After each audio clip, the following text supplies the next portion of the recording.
Bonjour, devant les grands médias français enfin attentifs, l'histoire bascule en Tunisie. Alors que l'avenir du régime de Ben Ali, à l'heure où nous enregistrons cette émission, semble sur le fil du rasoir, nous allons revenir sur un mois de soulèvement tunisien et la manière dont les médias l'ont traité ou d'ailleurs ne l'ont pas traité. Et évidemment, on parlera aussi du rôle joué par Internet.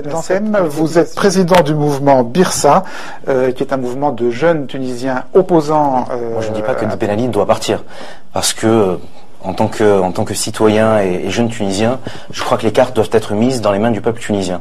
Et il n'y a pas d'appel à faire au président Ben Ali pour lui dire qu'il faut qu'il parte ou qu'il faut qu'il ne parte pas. Je crois qu'il, depuis 23 ans, il a été sourd à toutes les demandes du peuple, et je suis absolument persuadé, même aux demandes de ses conseillers ou de gens qui étaient assez raisonnables pour lui demander de partir.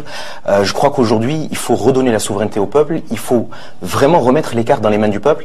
Au-delà de la formule, ça veut dire quoi? Ça veut dire organiser quoi? Une élection présidentielle, des législatives? Faut faire un référendum? Faut faire quoi? Redonner la parole au peuple? C'est-à-dire que là, on est dans une position. Ben Ali est un boxeur qui a été un tout petit peu surpris, qui est dans les cordes et qui est sonné. Bon. Et comme tout boxeur, il cherche à gagner un tout petit peu de temps, et il nous refait exactement comme vous avez dit. Et vous le lui accordez alors? Ah non, absolument pas. Ah non. Nous, on n'appelle pas Ben Ali à partir, on appelle le peuple, et dont je fais partie, à chasser le président Ben Ali. Ah, c'est vraiment très différent. D'accord, c'est absolument différent. Non, c'est plus clair comme ça. Oui, mais non, je vous avais mal compris au début. Voilà, c'est-à-dire que il n'y a rien à demander à un tyran. Il faut demander à un peuple. Quand vous me dites qu'est-ce qu'il faut faire maintenant, je pense qu'il faut parler, si vous voulez, de façon à faire un vrai contrat social. Si vous me permettez, d'un trait, mais c'est vraiment important, c'est que quand Bourguiba est venu en 56, il a fait un contrat social tout seul avec le peuple. C'est-à-dire qu'il a décidé, il a dit je décide tout ça pour les Tunisiens. C'était des mesures progressistes, certes, mais qui n'ont jamais été prises dans la concertation. Ben Ali a fait la même chose avec des leaders de l'opposition ou des gens qui se sont considérés comme étant des leaders de l'opposition. C'est vrai que j'ai entendu que certains partis d'opposition avaient rencontré Ben Ali ou iront le voir. Alors, je pense qu'on peut le mettre au conditionnel, mais en tout cas, si c'est le cas, moi je peux m'étonner que les mêmes personnes qui sont parties signer un pacte national avec Ben Ali en 88 reviennent aujourd'hui. Le régime, si vous me permettez de continuer, a censuré, n'a pas hésité à censurer des pages. C'est-à-dire que moi, ma page Facebook est censurée en Tunisie, et dès que vous êtes contre le régime, votre page est censurée. Là où il est très difficile de contrer Facebook. Et c'est pour ça que Facebook a été une révolution en Tunisie. C'est que ma page peut être censurée en Tunisie. Si j'ai un ami expatrié qui peut avoir accès à mon profil et qui voit une vidéo qui est intéressante, il peut la partager, il peut la mettre sur son profil à lui qui n'est pas censuré. Et du coup, des gens de Tunis peuvent voir la vidéo et la partager eux-mêmes. C'est-à-dire, excusez-moi, ce qui était censuré, c'était la consultation de certains comptes Facebook bien choisis en Tunisie, mais en revanche, le compte lui-même n'était pas censuré et vous pouviez continuer à alimenter votre... Le compte est censuré et non piraté, c'est-à-dire qu'il est, comme vous dites, non consultable à partir de la Tunisie. Mais vous pouviez y mettre tout ce que vous vouliez. Absolument. À destination parce que, vous savez, on a eu tendance, nous, Tunisiens, je vais vous donner le point de vue tunisien, à beaucoup attendre de la presse française. C'est-à-dire que quand on parle entre amis en Tunisie, alors est-ce que Le Monde a fait quelque chose sur ce qui se passe en Tunisie? Est-ce que Libé a fait quelque chose? Est-ce qu'on en a parlé à la télé? Et il y avait ce sentiment, un genre de fatalisme qui voulait dire qu'on peut nous rien faire sur place et que les médias français et étrangers, et surtout français, se chargeront de communiquer sur ce qui se passe chez nous. Et là où moi je vois une vraie révolution, plus qu'une révolution médiatique, mais une révolution journalistique et démocratique, c'est que les gens ont pris leur smartphone, ont pris leur portable et ont commencé à faire du journalisme citoyen. D'abord parce que les journalistes tunisiens ont essayé de faire leur travail, mais vous connaissez les conditions dans lesquelles ils essayent d'exercer leur profession, mais chaque citoyen est devenu en Tunisie un journaliste et un relais à la fois pour les journalistes tunisiens et à la fois pour les journalistes français. Donc, quelque part, merci les médias français pour ce retard à l'allumage, quoi. Presque merci, et vous voyez que les premières images qui sont arrivées sont des images qui ont été prises par des citoyens tunisiens. Et en cela, c'est une révolution participative. Si les envoyés spéciaux soient sur place, il n'y avait que des images, effectivement, amateurs qui étaient... Il faut pas se leurrer, c'est une vraie révolte du peuple. C'est une vraie révolte du peuple. Et pour rebondir, si vous me permettez de répondre peut-être un tout petit peu tardivement à votre question, pourquoi il y a eu un traitement médiatique tardif, c'est aussi parce que les politiques de l'opposition, et y compris ceux qui étaient en France, n'ont pas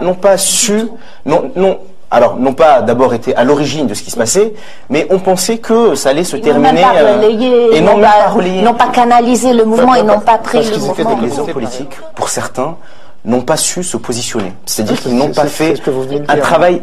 Ils n'ont pas fait un travail d'homme politique, c'est-à-dire qu'ils ont fait un travail de défenseur des droits de l'homme.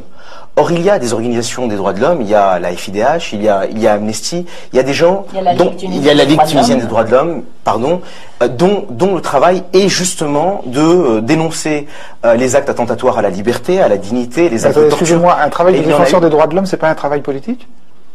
La politique ne se résume pas à la défense des droits de l'homme. Certes, mais ça en fait pas partie. Ça en fait partie, mais ce n'est pas que ça. Qu'est-ce qui a manqué alors ? Quand vous faites de la politique, il a manqué un leadership. Un leadership vous intéresse sur sur la position des autorités françaises. Vous savez, j'aime bien le rappeler, on a eu notre indépendance un 20 mars 1956. Et depuis cette date-là, on est un État, en principe, souverain. Et quand j'entends des amis français ou tunisiens me dire, mais est-ce que tu n'es pas choqué par le silence des autorités françaises? Je dis non, puisque en quelle qualité les autorités françaises se prononceraient sur la Tunisie?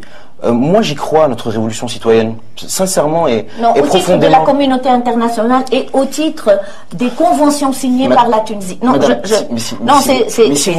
il y a un aspect sur lequel, moi, j'insiste. Je comprends très bien que la Tunisie est souveraine et qu'elle ne demande pas. Et les Tunisiens l'ont prouvé qu'ils sont très capables de faire leur propre révolution sans l'assistance de la France. Et des médias français, comme vous disiez. Et des médias français, vous l'avez dit. Mais cela dit, il y a une communauté internationale. Il y a des conventions que nous avons signées. Il faut le respect de ces conventions. Alors, est-ce qu'on peut laisser le jeune homme finir? Oui, très bien. Si vous me permettez, moi je suis d'accord. Je suis d'accord avec vous. Je crois qu'en Tunisie, on a vraiment besoin d'une révolution. Alors je sais que le terme est fort, mais c'est aussi une révolution des consciences, une révolution citoyenne qui est menée par les citoyens.